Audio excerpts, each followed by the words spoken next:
Apa ya, Paulus boleh langsung. Ya. Terima kasih.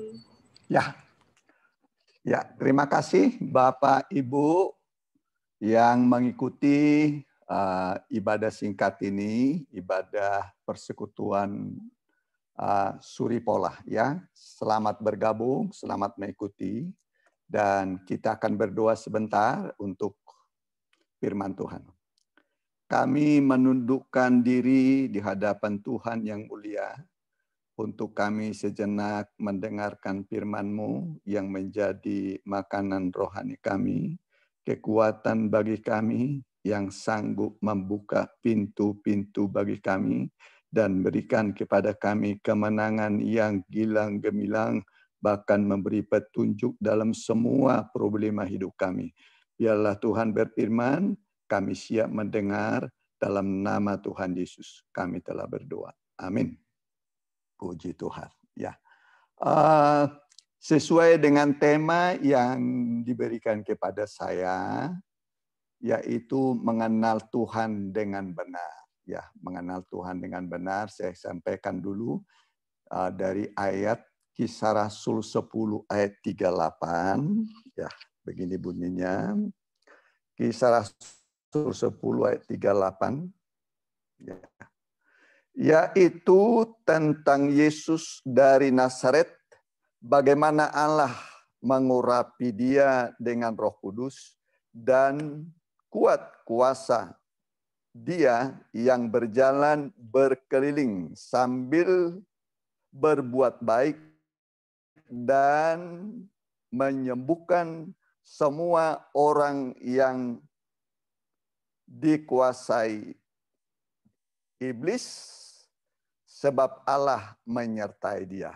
Kemudian Filipi pasal yang ketiga 10, yang ku kehendaki ialah mengenal dia dan kuasa kebangkitannya dan persekutuan dalam penderitaannya, di mana aku menjadi serupa dengan dia dalam kematiannya. Ya, puji Tuhan. Itulah ayat Mas yang kita dengarkan sebagai sebuah kerinduan dari seorang hamba Tuhan yang besar, yaitu Rasul Paulus. Ya, dan juga merupakan kerinduan kita bersama supaya kita bisa mengenal Allah yang benar. Firman Tuhan mengatakan, mengenal Allah dan Yesus yang diutus, itulah hidup yang kekal. Jadi tidak bisa kita sampai ke surga kalau kita tidak mengenal Allah, pemilik surga, dan Yesus sebagai jalan menuju surga. Ya, jadi Yesus itu adalah jalan, akulah jalan, kebenaran dan hidup. Tak seorang sampai kepada Bapa kalau tidak melalui aku, kata Tuhan Yesus. Jadi dia adalah jambatan atau jalan. Ya, kita tahu tentang Yakub ya. Yakub pernah bermimpi di Betel. Dia melihat sebuah tangga yang ujungnya sampai ke langit. Ya, sampai ke pintu sorga. Dia melihat tangga jalan. Ya, jalan itu adalah Tuhan sendiri. Ya, dan sorga memang masih terbuka. Ya, Wahyu pasal 4 ayat 1 mengatakan aku melihat sebuah pintu terbuka di sorga. Jadi ada pintu yang terbuka di sorga, itu berarti dia masih menerima. Ya, masih menerima. Artinya sekarang ini adalah zaman anugerah, zaman kemurahan. Ya, siapapun orangnya bisa masuk sorga. Makin besar dosa seseorang, makin dalam dosa seseorang, maka makin besar kasih karunia Allah padanya. Kita ini diselamatkan bukan karena perbuatan baik kita, tapi karena kasih karunia. Oleh kasih karunia kamu diselamatkan. Itu bukan hasil usahamu, tapi pemberian Allah. Jadi keselamatan itu adalah pemberian. Ya, kalau Allah memberi, maka sikap kita adalah menerima. Orang yang menerima biasanya tangannya di bawah. Artinya merendahkan hati, merendahkan diri. Jadi Yesus datang ke dunia untuk memberikan hidup kepada kita, yaitu hidup yang kekal. Siapa yang tidak mau hidup kekal? Kita ini dalam Alkitab sudah dipatok umur manusia, paling 70 tahun. Saya sekarang ya sekitar 64 lah. Ya, sebenarnya 64. Jadi kalau dilihat kalkulasi waktu paling 6 tahun lagi. Ya, itu kata Alkitab. Lebih daripada itu sudah dalam kesulitan, kesusahan. Ya, susah berjalan, susah melihat, ya. Tapi puji Tuhan, ya, setelah hidup ini Tuhan siapkan bagi kita hidup kekal. Hidup kekal di sorga. Ya, sorga itu ada, ya, nyata. Ya, walaupun tidak dilihat oleh mata, tapi Yesus dia naik ke surga untuk menyediakan rumah bagi kita. Aku pergi ke sana untuk menyediakan rumah bagimu, kata Tuhan Yesus. Jadi kita ini adalah orang-orang yang berbahagia, orang-orang yang ikut Yesus, sebab bagi kita sudah dijanjikan hidup yang kekal. Ya, amin. Amin, Bapak Ibu. Ada hidup kekal di balik hidup ini. Ya, dan itu adalah janji Tuhan. Tuhan itu berjanji tidak pernah ia tepati. Tapi bukan hanya hidup kekal yang dia janjikan, tapi juga pertolongan selama kita di dunia ini. Karena kita di dunia yang semakin sulit, ya, di tengah pandemi ini kita merasa semua serba sulit, serba sukar. Tetapi Alkitab mengatakan orang benar diselamatkan dari kesukaran. Ya, orang benar itu orang percaya pasti diselamatkan dari kesukaran. Tidak ada manusia yang tidak menghadapi kesukaran. Ya, semua manusia sedang menghadapi kesukaran. Tetapi Tuhan akan membuka jalan bagi kita. Ya, jangan kita lupakan perjalanan Israel dari Mesir menuju tanah Kanaan. Semua menghadapi rintangan, menghadapi padang gurun, menghadapi laut, menghadapi gunung-gunung, menghadapi Amalek, dan nanti juga menghadapi sungai Yordan. Sampai nanti 31 raja di tanah Kanaan itu bisa dikalahkan oleh Joshua. 31 raja itu artinya tanggal 31. Ada bulan yang jumlah harinya 31. Ada yang 28, ada yang 30. Artinya dari tanggal 1 sampai tanggal 31 Tuhan janjikan bagi kita kemenangan. Amin. Ibu-ibu, Tuhan janjikan kemenangan. Jadi kalau sekarang kita sedang menghadapi pergumulan, ya, yakinlah ada kemenangan yang Tuhan janjikan bagi kita. Ya, saya melayani Tuhan sudah sejak tanggal 10 bulan 3 tahun 80. Ya, sudah full timer saya. Tanggal 10 bulan 3 sudah full timer. Tapi semua tantangan, semua kesulitan bisa kita atasi bersama dengan Tuhan.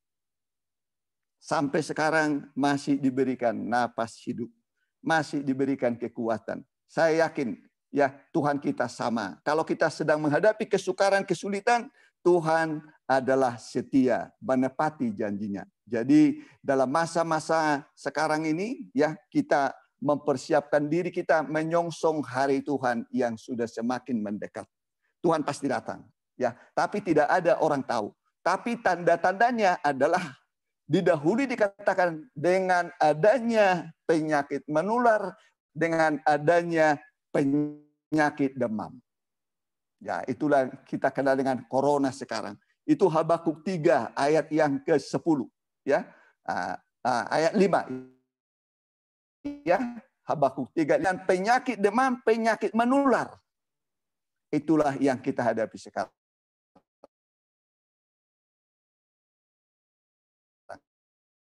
Tapi perlindungan yang sempurna.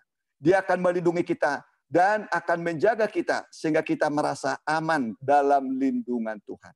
Amin. Bapak Ibu, ada rasa aman. Kalaupun terjadi namanya sakit. Sebab semua orang bisa sakit. Ya, tapi Tuhan adalah tabib yang ajaib. Dia mengatakan bahwa dia adalah tabib yang ajaib. Oleh bilur-bilur itu adalah luka-luka yang diderita, dialami oleh Tuhan Yesus ketika dia tersalib di Gunung Golgota 2000 tahun lalu.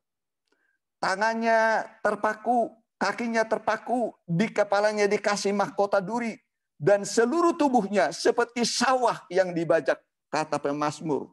Seperti sawah yang dibajak, hancur seluruh tubuhnya. Dari kehancurannya inilah kita akan dipulihkan. Ya, akan mengalami pemulihan.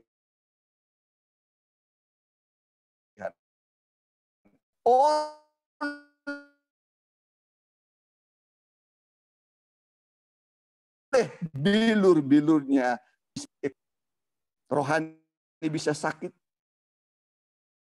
jiwa kita bisa sakit, tubuh kita bisa sakit, ekonomi kita bisa sakit. Jangan-jangan tiga-tiganya sekarang sedang menimpa kita, tetapi ada janji Tuhan. Oleh bilur-bilurnya kamu menjadi sembuh. Amin. Jadi bilur-bilur Tuhan itu adalah kuasa pemulihan. Di masa-masa COVID ini, peganglah firman Tuhan bahwa Tuhan akan memulihkan keadaan kita. Ya, walaupun sudah sempat mungkin keluarga kita, rumah tangga kita sempat mengalami goncangan, tapi Tuhan adalah setia. Dia akan memulihkan ekonomi kita, rohani kita, rumah tangga kita, bahkan pekerjaan kita. Ya, bisa saja berdampak kepada pekerjaan dan segalanya. Ya, tetapi yakinlah satu orang benar diperhitungkan oleh Tuhan. Amin. Nah, pernah Tuhan berkata kepada Nabi Yeremia, kelilingilah kota Yerusalem. Satu orang saja yang benar di kota itu, aku akan mengampuni seluruh kota itu karena satu orang yang benar. Jadi satu orang yang benar itu berdampak kepada satu kota. Kenapa dunia belum dihancurkan oleh Tuhan? Karena masih ada orang yang benar. Biarlah Bapak Ibu menjadi orang yang benar. Ya, perkataannya benar, perbuatannya benar, dalam segala hal kita menjadi orang benar. Kita akan melihat nanti dampaknya adalah kita akan berdampak kepada banyak orang. Amin, Bapak Ibu. Jadi berdampak. Belajar hidup benar. Ya, karena orang benar itu bisa berdampak kepada satu kota. Ya, satu kota.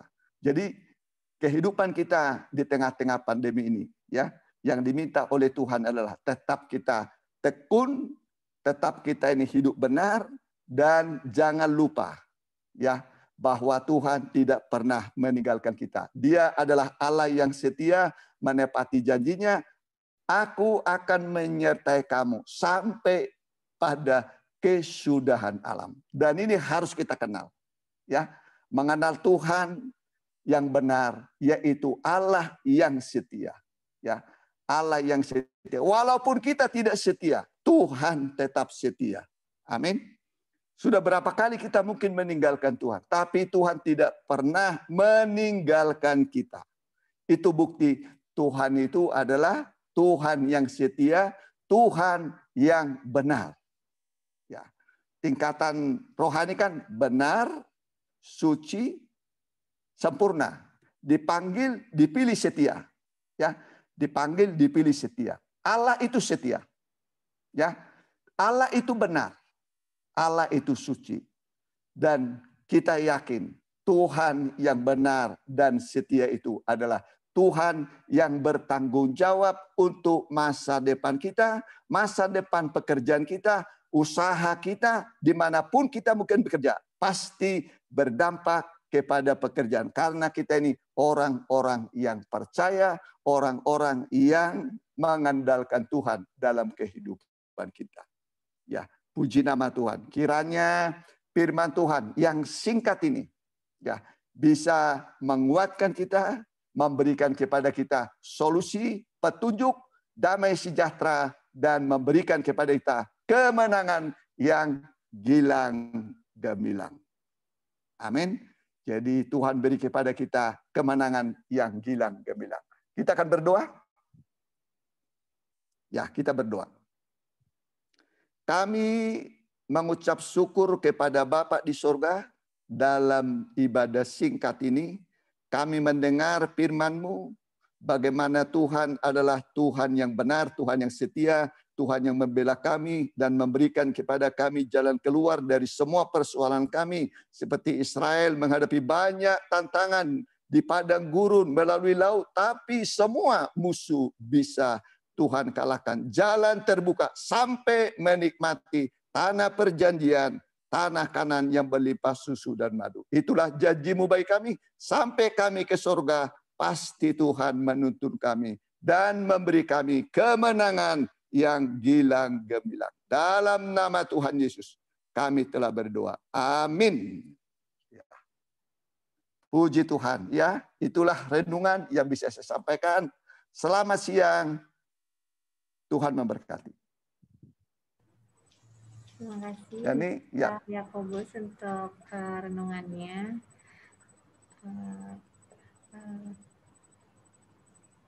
Thank you semua yang udah hadir, buat Ciani, Bu Rina, ada Pak Robi, Cici juga.